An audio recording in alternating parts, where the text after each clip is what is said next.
No, his are the eyes of a man who wants to run. And he confirms that, saying they all need to run because of what he's seen the First Order doing. He tries to convince Rey to come with him, admitting that he's a stormtrooper, not a hero or a resistance fighter. After his first battle, he chose not to kill for them and instead wants to run. So I ran, right into you, and you looked at me like no one ever had.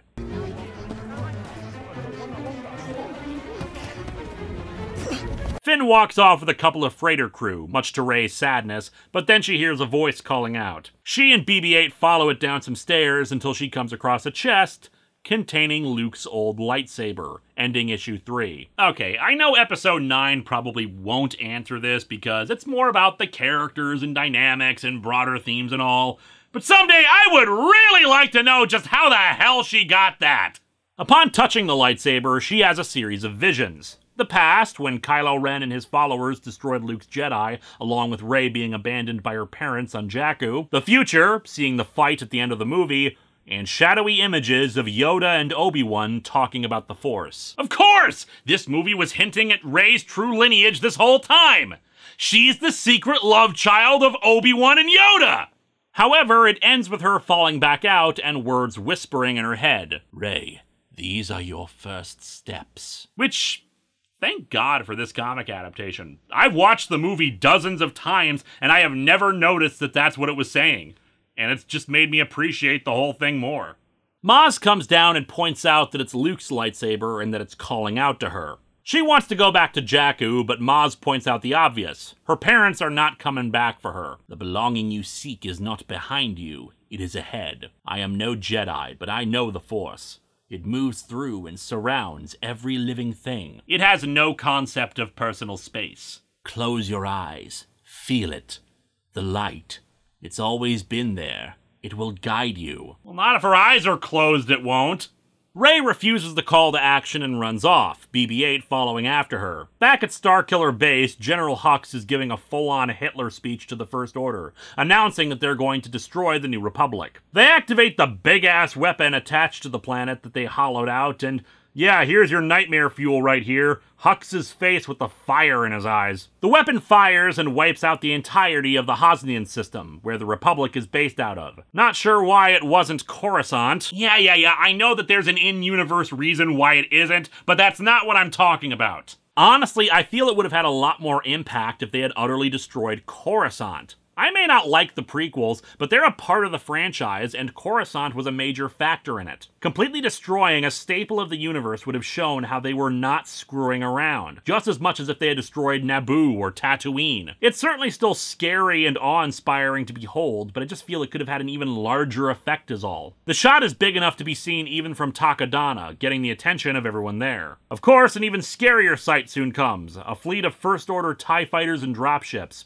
Maz gives the lightsaber over to Finn and tells our heroes to go find Rey. Rey tells BB-8 to stay out of sight while she deals with any pursuing stormtroopers. Han and Chewie, in the meantime, fight off more troopers at the castle. Rey and BB-8, they need you, Finn! Go! I need a weapon! You have one! And thus Finn activates the lightsaber. You know, one thing I really loved about the movie that really worked with seeing it in theaters, Abrams understood the significance of each moment that it was turned on. So both times Finn did it, it was louder than anything else in the scene, and it just drew me in and told me, this is important. We became so used to seeing lightsabers in these movies that it was nice to assign some cinematic weight to them again. Unfortunately, the comic doesn't really quite get it right. During the fight, Han gets to use Chewie's bowcaster. I like this thing. You guys have been together for like 40 years and you've never tried it before then? Sadly, another great scene gets shortened in the comic, as fans dubbed him TR-8R, which spells Raider! Again, just appreciate this moment.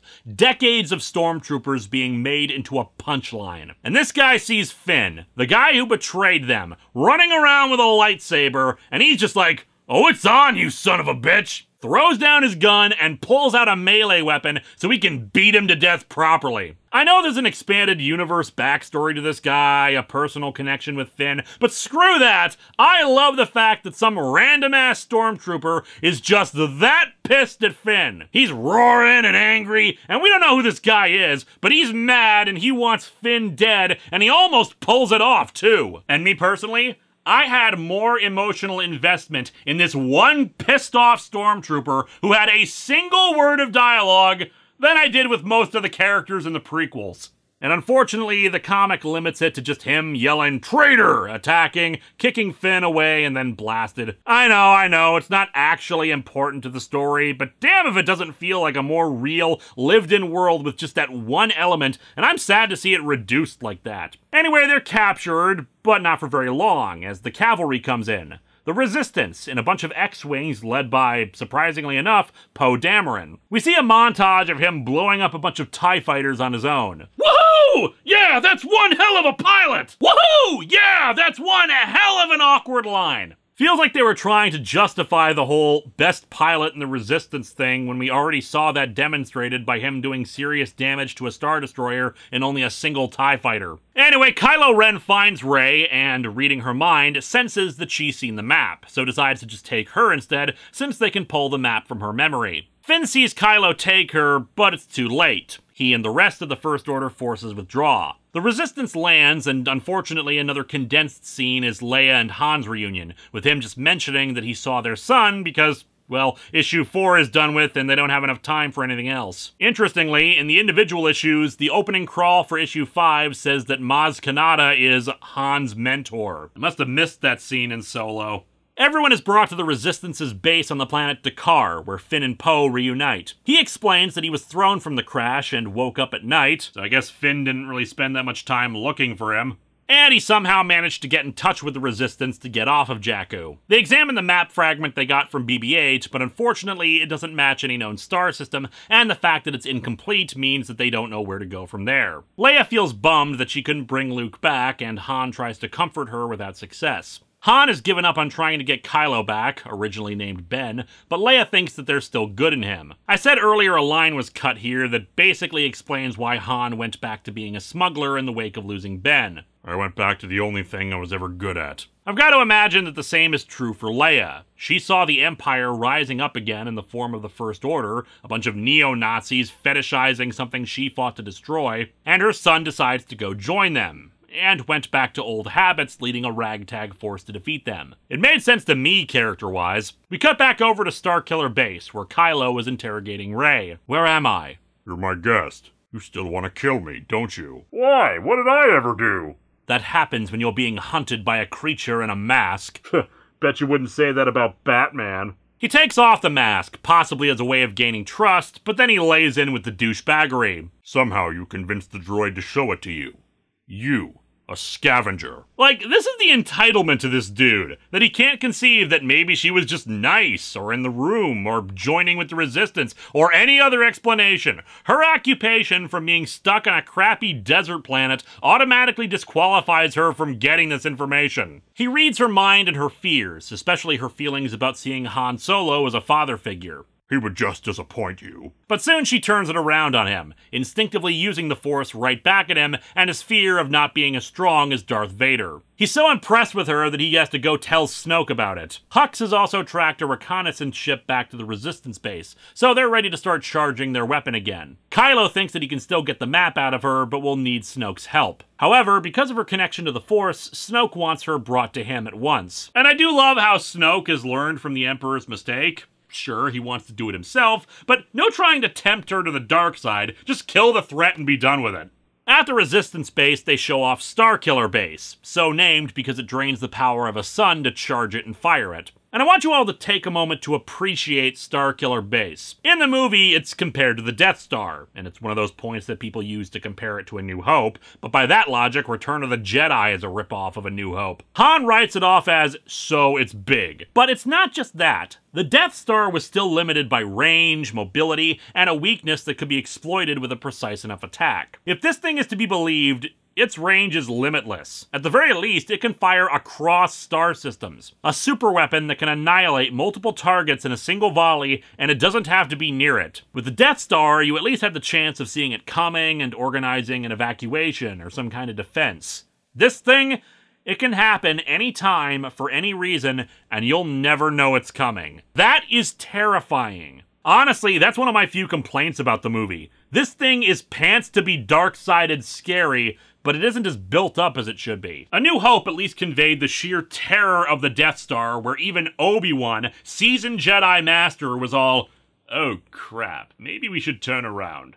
Anyway, to contain the power of a friggin' sun, they need a thermal oscillator. Take that out and the energy will go wild and blow the whole place up. The planet has defensive shields over it they can't penetrate, so Han and Finn volunteer to go in on an insane plan and disable the shields, since Finn used to work at the base. So, was it a promotion or a demotion that got him transferred from guard duty at the superweapon to frontline attack force? Back at Starkiller Base, Rey decides to try using the Force as she had done with Kylo, trying to get a stormtrooper to release her. You will remove these restraints and leave the cell with the door open. I'll tighten those restraints, scavenger scum. Ooh, rolled a 1 there, Rey. Maybe you can try again. She does so. I will remove these restraints and leave the cell with the door open. And natural 20 on the reroll. Nicely done. So Han's insane plan to get the Falcon inside the base is to travel through the shield at light speed and then exit it once they're past the shield. Somehow they get the timing right enough to just crash the Falcon, none the worse for wear, instead of torpedoing through it. They head out to an entrance and Han asks what Finn's job was. Sanitation. Sanitation? Then how do you know how to disable the shields? I don't. I'm just here to get Rey. People are counting on us. The galaxy is counting on us. But they're gonna kill her!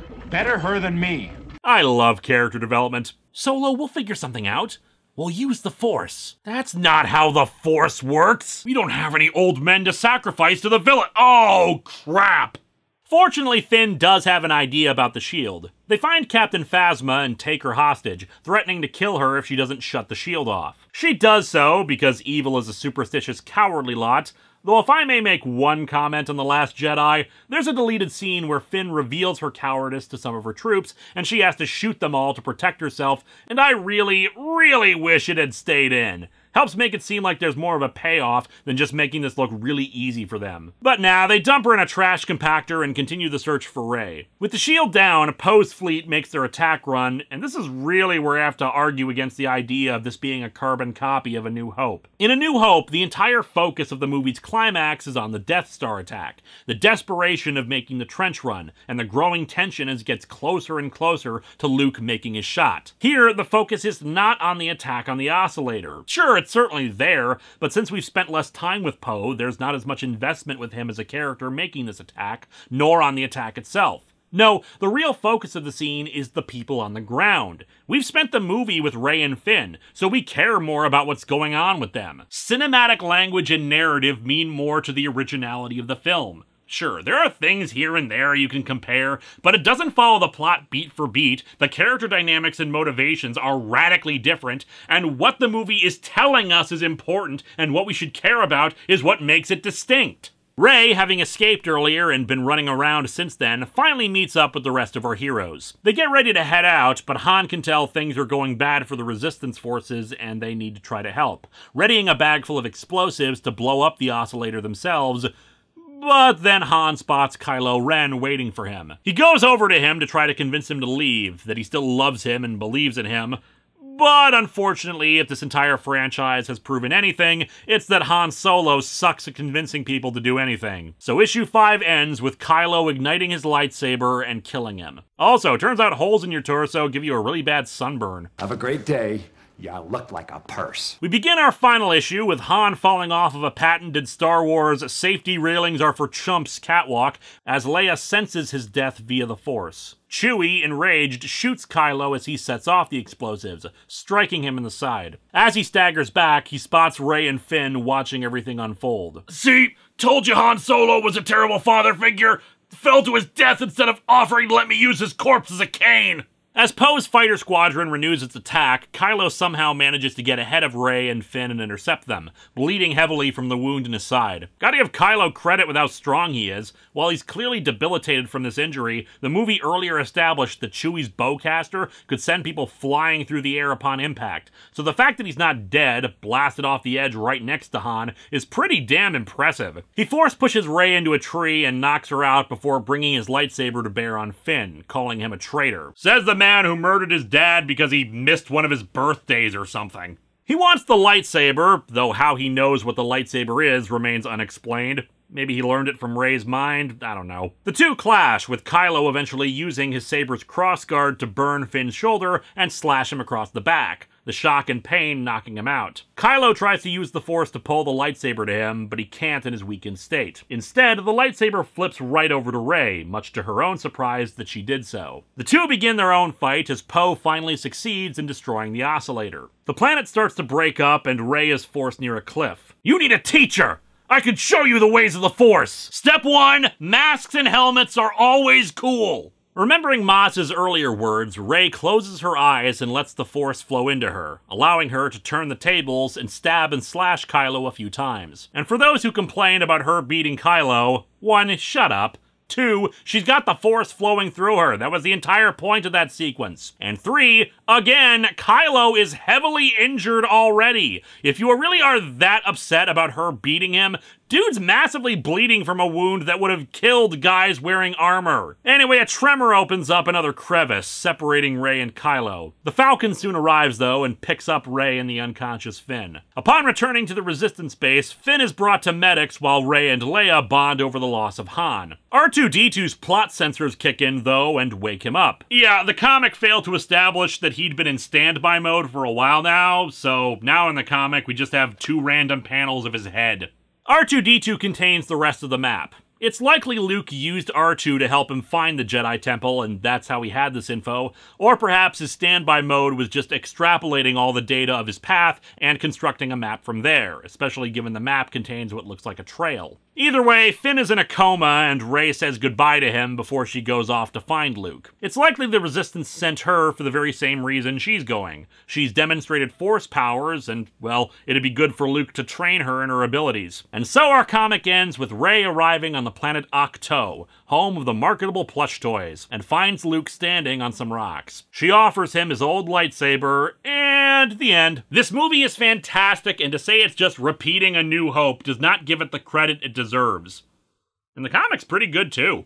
The critique ignores the unique character journeys that the new characters go through, as well as what's happened to the old, especially poor Han's tragic end. He wasn't some stand-in for Obi-Wan, nobly sacrificing himself to give Luke a chance to escape while becoming one with the Force. He was brutally murdered by his son while trying to save his soul. The man who started by not caring about anyone but himself, dying to try to save the galaxy and a person he loved. Rey is not Luke 2.0. She is noble, but continually rejecting the call to action throughout the film to cling to a hope that even she knows is futile and foolish. Even when presented with a better life with someone who respects her, she'd rather keep to that hope in a place where she will find no comfort and eventually become the old woman she saw sitting a few feet from her. Finn, horrified by war firsthand and the evils that he was a part of, runs and keeps on running, only stopping to help a person he had grown to care about. Damn the rest of the universe. There are other things, of course. The presence and threat of the Death Star being the driving plot motivation versus interpersonal character drama,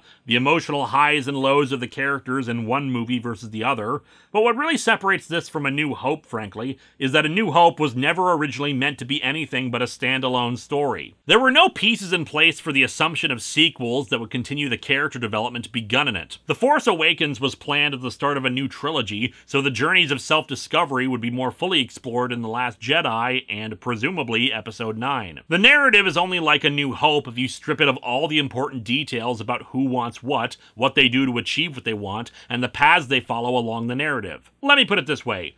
Aragon is a carbon copy of A New Hope. The Force Awakens is its own movie entirely, and as a movie is fun, funny, exciting, and got me to love Star Wars again. As for the comic adaptation, as I said, it's pretty good actually. It is still inferior to the movie, but not by much. Most of the cuts they made were understandable, sacrificing little character development while keeping in the major important beats for both story and character. The artwork is phenomenal, showing off in many spots how the medium can do its own versions of iconic moments in a way that utilizes the medium it's in. It helps that, like the Star Trek 2009 adaptation, it has 6 issues to breathe instead of trying to cram such a dense movie into 4 issues, or even just a 60-page one-shot. Definitely one of the better movie adaptations I've done on this show. Next time, it's Christmas Eve, so let's celebrate the occasion with a character whose catchphrase is Sweet Christmas.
And I just realized I spent the entire review without having turned on the lights.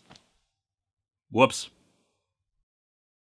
Okay, connect this section of the proton pack like this. Reroute the energy flow. Eliza? Oh, what do you want? Link Sano and the Ninja Style Dancer said you were thinking about leaving. I just wanted to talk to you about it. There's nothing to say. Or rather, nothing you have said. What do you mean? You know exactly what I mean. Last year, you told us all to leave so you could continue your insane plan to take over those satellites. That wasn't me. Are you still angry about that? Why the hell shouldn't I be? You never said anything to me, and you never tried to make up for everything you did. I was being influenced by the entity. Were you? Or is that just what you told yourself to feel better? I don't know. I don't think it was me. You made me feel like I was unwelcome in my own home. You betrayed our friendship, and you didn't even have the decency to apologize to me when it was all over. Everybody else just fell back into line with your bullshit because they wanted to move on from it, but I won't. I don't know if I want to be a part of this anymore. I don't know if I want to risk having my trust in you shaken again. But one thing I do know, there is a reason why I'm still here, because sometimes someone needs help, and they at least showed some damn regret over their mistakes. Eliza, Wait, what are you doing? I was contacted by a ghost. He's trapped in an eternal nightmare, and in the spirit of the season, I'm going to help him. A ghost? Wait, if it was contacting you through this room, it's not gonna be Casper the Friendly— Shut up! I'm sick of you, and I'm sick of your lies. Terrence Baxter, let's give you a second chance.